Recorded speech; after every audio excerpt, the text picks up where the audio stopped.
Tonight, we're going to focus our entire program on May Day, a day of protest for the Occupy movement and a call for a general strike. Now, before we take you to similar scenes from around the country and break down our format tonight, I'd like to welcome some new members to our audience.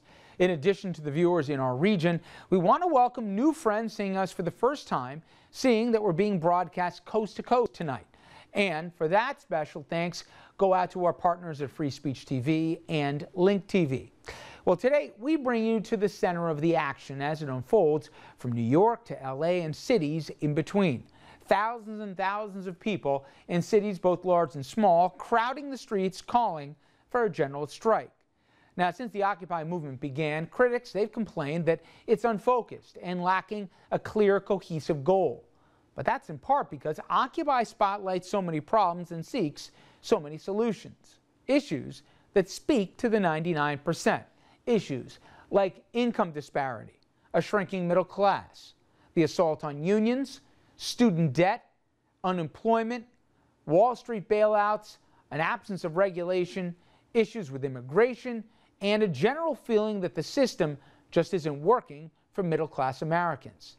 Now, with that in mind, let's take a look at what's going on the ground. Protests today happening everywhere. As I said, from out west in LA and Seattle, Denver, all the way to the East Coast in Philadelphia and, of course, our nation's capital. And we'll bring you coverage tonight from those cities, LA, Chicago, DC, New York, and more. But we begin in Los Angeles, where Margot Paez is standing by. Margot?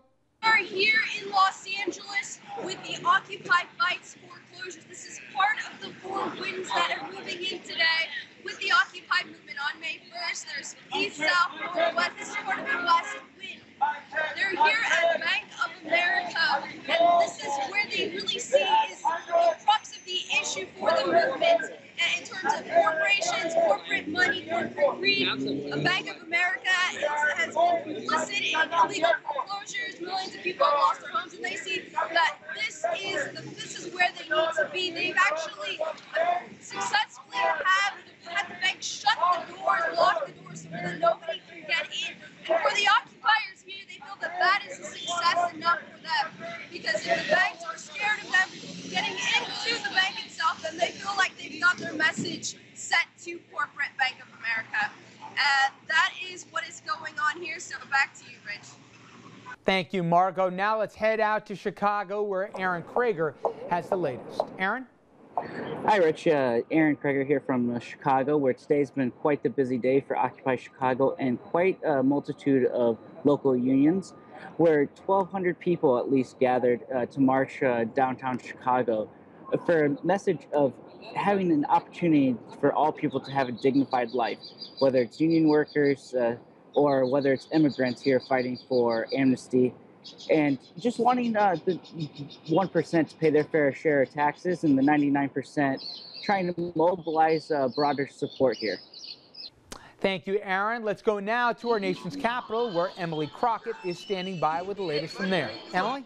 Hi, Rich. I'm here at Meridian Hill Park in D.C., where hundreds of activists are gathering throughout the day for teach-ins, rallies, speeches, live entertainment, and a march to the White House. People here are in a festive mood. There are cardboard houses and glitter paint all over the place. People are very excited about the idea of May Day as a general strike, as well as working for the 99% to keep people in their homes and in their livelihoods. All right, Emily, now let's go to the birthplace of the movement in New York City, where we're joined live by Kim Lengel. She joins us now with more. Yeah, that's right, Rich. Here in Union Square, there is a definite sense that something is happening. Take a look behind me and look at the crowd of all the people here. It goes all the way back into the park and, of course, all the way across the park. This is the time of day where everyone was converging at Union Square. We have union organizations here, immigrants' rights people here, and they're all joining in to say they want to support the 99%. They want to have better workers' conditions, and they want to say 1% go home. Now, if we look at a map of where all these rallies are unfolding throughout the day here, they started at Bryant Park early this morning. They're now here in Union Square. Later on, they're going to be moving to Zuccotti Park and the New York Stock Exchange. Now, that time of day, the evening, is when we're hearing that Occupy Wall Street is going to be at their liveliest. Right now, it's primarily for the union workers and the immigrants' rights people. Occupy Wall Street says they're going to get rowdy later on this evening. Check out now what we've been following all day today. In Bryant Park, the signs said it all. It's time for action. Close to 300 people, members of Occupy Wall Street Labor and everything else, converged early morning to say they want more for the 99%. Mike check! Mike check! Mike check! Linda Bush came from Staten Island to share what she called a very important lesson. Our system is messed up, and even people who play by the rules, you're one pink slip or one critical illness away. Even if you think you're okay, you're one step away from not being okay. Linda says she's here to fight back. Life changed dramatically. I was upper middle class, normal America, psychologist, husband, child, and we lost everything because my husband got cancer. Melanoma that metastasized to his brain, and even with private health insurance, it led to financial ruin. 14-year-old friends and classmates, Jeremy, Alex, and Jeremy, said they felt a part of history better than any lesson they learned in class. I'm here with my friends taking the day off of school to do this, and it's great being here. What do you think you're missing in school today?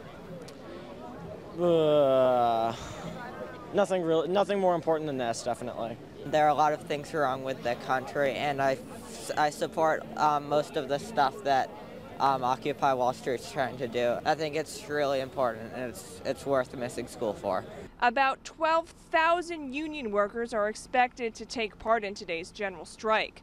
Lucia LaRocca came out because she wanted to show her support. I support the 99%, and I want to see better working conditions, better wages for people, and that's why I support unions. Even though I don't belong to a union, I benefit from everything that they fought for. I benefit from getting paid time and a half for overtime. I benefit from a 40-hour work week. I benefit from weekends off.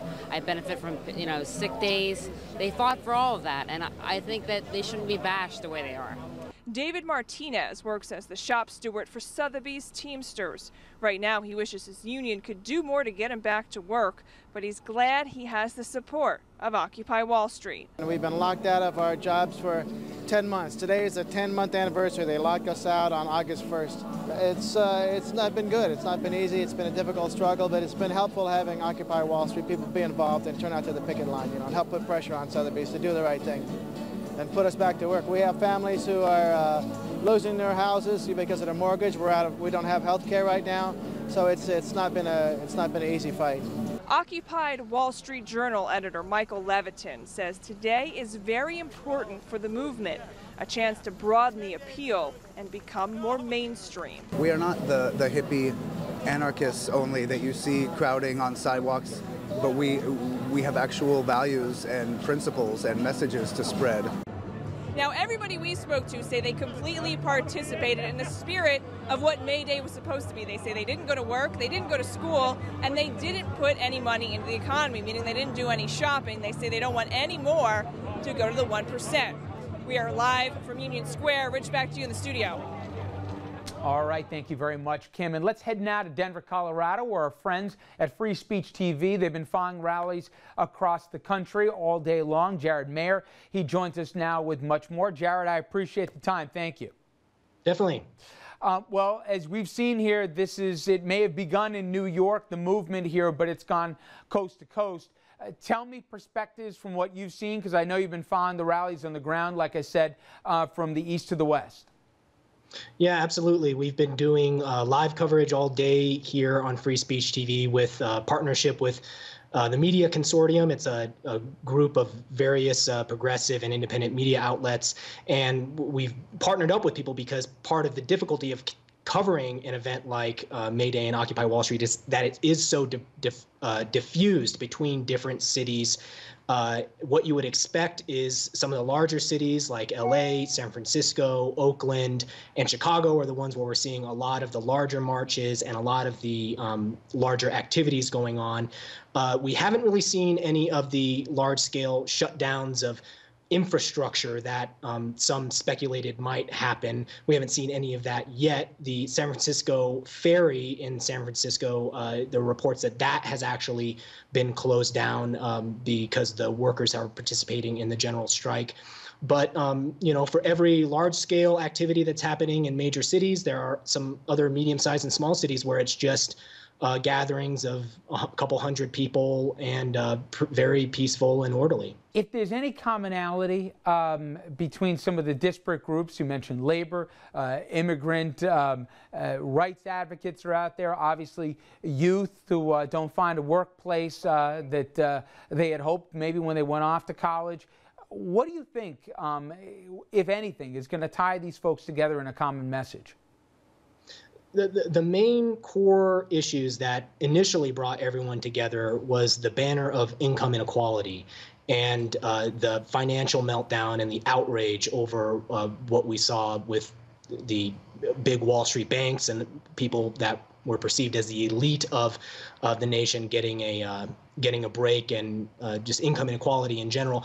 Since then, it has, like you said, diffused into a number of different issues. Sometimes it's hard to keep track of, and in some ways, it's a testament to how versatile the Occupy brand really is. Overall, I think it just comes back down to the same sense that a lot of people have, where they feel that they're frustrated with the way that the economy is working, with the perception that the elites, the 99%, the wealthy in the nation have gotten a lot of the breaks, and income inequality and distribution of wealth seems to be the one issue that once you drill down with people, that's what they're concerned about.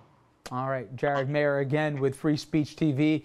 Keep up the good work. I appreciate a few minutes. Thank you very much.